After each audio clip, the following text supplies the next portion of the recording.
welcome to the Fermented Homestead. If you're new here, my name's Anna, and on this channel I'm sharing our journey of learning how to turn our home into a homestead. Today I am going to take you along while I dehydrate some cabbage. I've done this one time in the past and it worked out pretty well for us. It lasted for a very long time. I've recently started onto the GAPS diet and I bought a little bit too much cabbage that I could actually turn into sauerkraut in time, and so I have a bunch of extra cabbage on hand that I need to preserve in some way so it doesn't actually go bad. So I decided I'm going to go ahead and I'm going to dehydrate these and then throw in mason jars so that later on I can actually just throw it into soups and stews and things like that, and just have it on hand rather than having it go bad. Before we get started on this, I want to go ahead and invite you to join the fun here and hit the subscribe button down below if you're new here, and also remember to hit the thumbs up button if you enjoy this sort of thing, and let's go ahead and get started. All we're going to do with this is very simple way to dehydrate things. You don't have to blanch it or you don't have to do anything with it. All we're going to do with this, you can kind of see the outside of the leaves. They have some icky stuff on them, and so we're going to go ahead, we're going to peel kind of the outer layers of these, and then we're just going to chop it to the size that we want to consume it once it is rehydrated, and that's all there is to it really. So let's get started. And these extra layers and leaves and things, they're great for chickens and rabbits and all of that sort of thing, or you can compost them. When I've done a lot of dehydrating videos in the past, I oftentimes like to dehydrate them on a low temperature to preserve the enzymes in them and to not break down the food. And but in those cases, it's typically fruits and things that I will just kind of eat off out of hand and without cooking. This, I'm going to be cooking them. I don't anticipate using any of these raw. So I'm going to go ahead and dehydrate them at the regular temperature, which is 135 degrees, anywhere between like, I think I saw like 11 to like, no, it was like 7 to 12 hours or something like that. I've never found those to be accurate. So I'm going to go ahead and I'm going to track the time of this dehydrating, and I'll let you know what that is in the end. So all we're going to do, and this one is kind of like, it's even split down the center here. It's been in my fridge for a while, so whatever.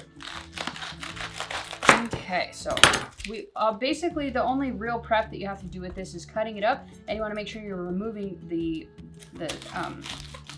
core, because from everything that I've seen and experienced, it does not reconstitute very well. And just kind of as I'm going, there's still little pieces that have a little bit of badness to them, and I'm just going to take those off, and I'm just going to do it as I go so I don't have to peel off an entire layer for just a little bit. Okay. So then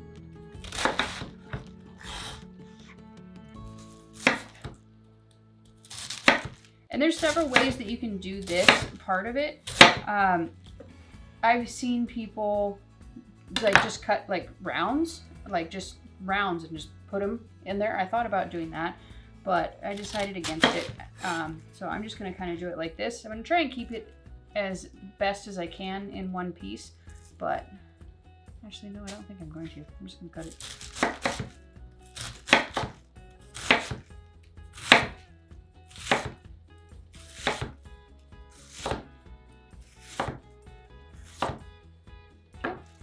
So then you just take it and you kind of, can you see that okay? Let's bring it over here a little bit.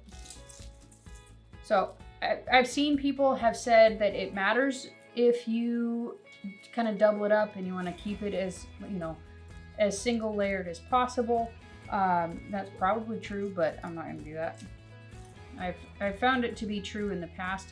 I'm not going to pile it up in like some huge pile, but I'm not going to be super picky about, like, you know, I'll show you what a tray looks like from above when I'm finished with this one.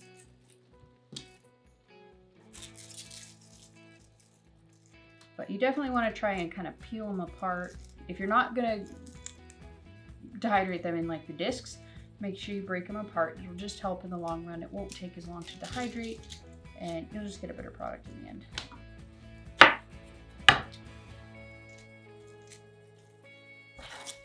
So I think that should just about do it. I'm going to bring you in and I'm going to show you what this looks like, and then we're just going to bust out the rest of these trays. So you can see that it's, you know, it's fairly densely packed on the tray. It's definitely not single layered, but it's not super thick. Like you can see there's lots of gaps there. So I think that hopefully that'll be just the right amount. And of course, I'll show you later on if I think I should do more or less next time.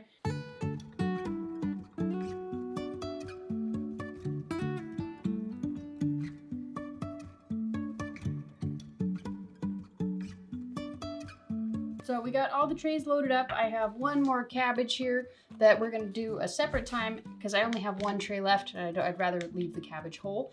So I'm gonna go ahead, like I said, 135 degrees, and I will let you know how long it took when I know how long it takes.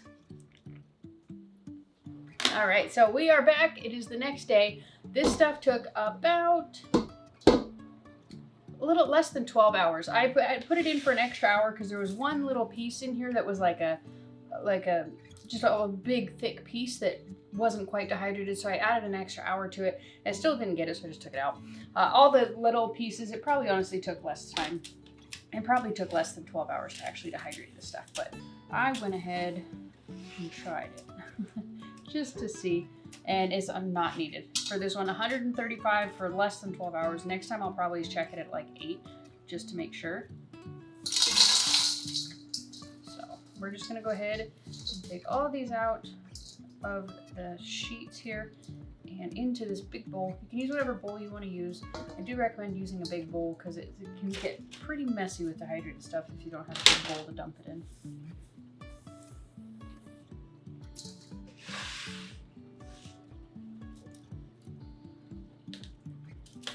Okay, so that is 2 heads of cabbage right there. So now what we're gonna do is we're just gonna go ahead and put it in this jar.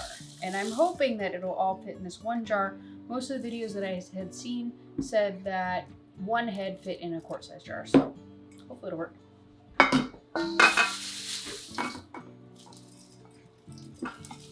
And these are very, very dry. I can just feeling them, they're super duper dry. If you're at all concerned about knowing when you're dehydrating, knowing when it's done, you'll totally know. Like it's very different. It's very brittle. It's very dry. You can hear it. Like it just sounds brittle and dry. I don't know how else to explain it. But trust yourself. You'll know.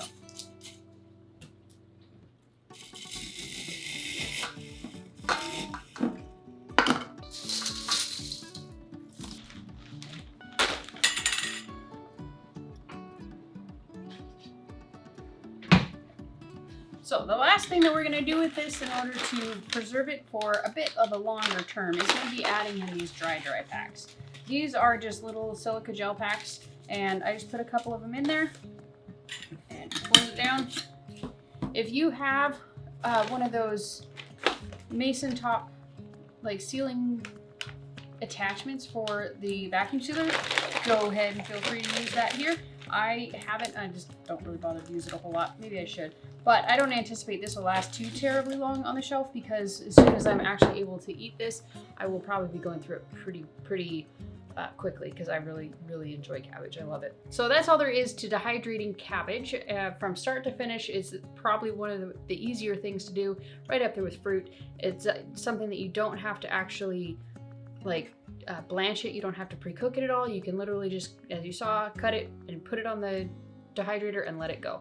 And it's pretty quick. I was surprised how quickly this stuff actually dehydrated. Most things don't usually take aren't usually very quick to dehydrate for me. So I hope that you guys enjoyed this video. I hope you learned something and maybe you got some inspiration for something to dehydrate in your own home, a new way to preserve food and keep it shelf stable. And if you enjoyed this, please do give it a thumbs up. I really enjoy seeing those. I would love to hear what you guys are dehydrating in the comment section below. And what do you guys think about this cabbage? Maybe give me a few ideas of different ways that you can use this dehydrated cabbage if you guys have ever used it. And please do, if you guys are new around here, make sure you hit the subscribe button down below and you can join in on the fun of all different sorts of videos that we have coming up around here. We do all kinds of food preservation videos with fermenting, freezing, dehydrating, canning, and as well as the occasional chicken and garden video, which it is coming up on that time of year where there's gonna be a lot more of the garden video. So if you're interested in that, make sure you subscribe down below. And thank you so much for watching, and we'll see you next time. Bye.